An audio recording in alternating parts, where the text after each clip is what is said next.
Let's get straight into our panel, starting with our newsmaker tonight, A.K. Mattu, the new treasurer of the organizing committee, on a day when Anil Khanna, the erstwhile treasurer, had to step down in another blaze of controversy. Mr. Mattu, let me start with the perception problem. And the perception problem is quite simply that when you all have a big press conference and you say, here are the 3 officials we're removing, we are scrapping the sponsorship deal, you are virtually admitting financial impropriety. And you're admitting financial impropriety at a reasonably senior level. And then everybody wants to know, how could the very top management, Lalit Bhanot, Suresh Kalmadi, not have been aware of what was going on?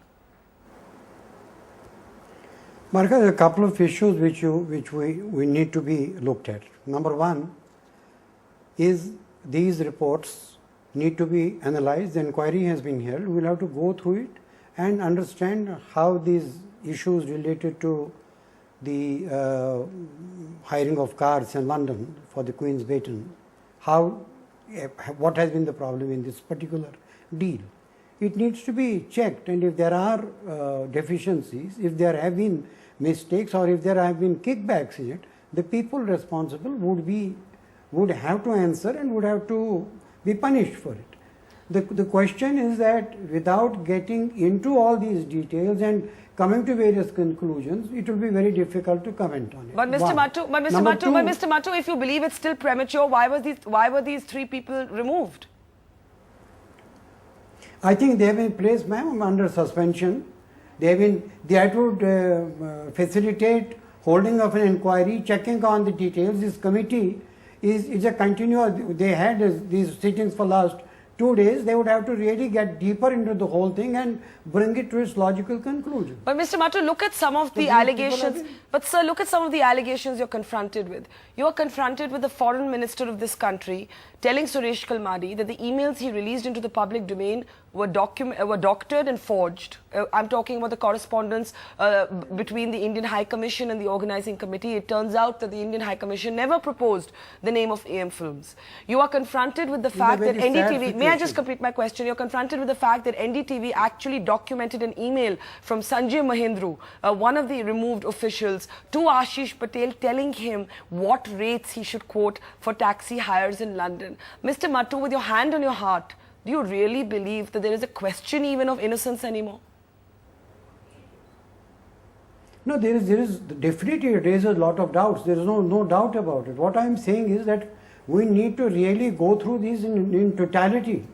I'm not denying that yes, these warrant immediate action. This is a very sad reflection on the part of the organizing committee.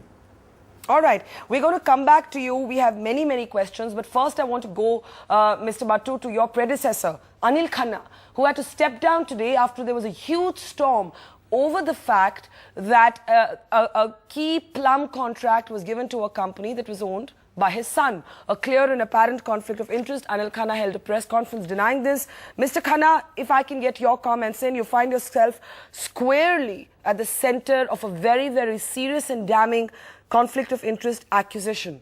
You have said that this was a contract that was given out before you became treasurer, but in public perception, it seems like in India you only get business deals depending on who you know. It all seems like a cozy club. How do you respond to this accusation?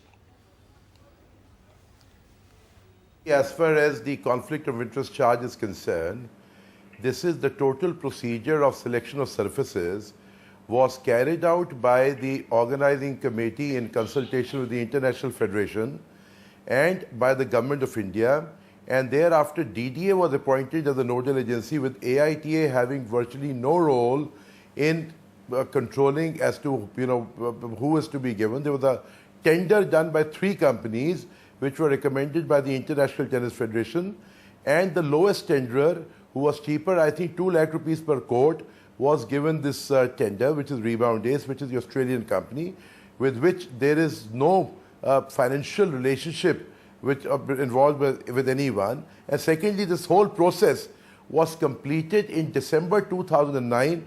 I became the OC Treasurer only in January 2010 when Mr. Mattu stepped down. So virtually there is no conflict of interest, first of all, there.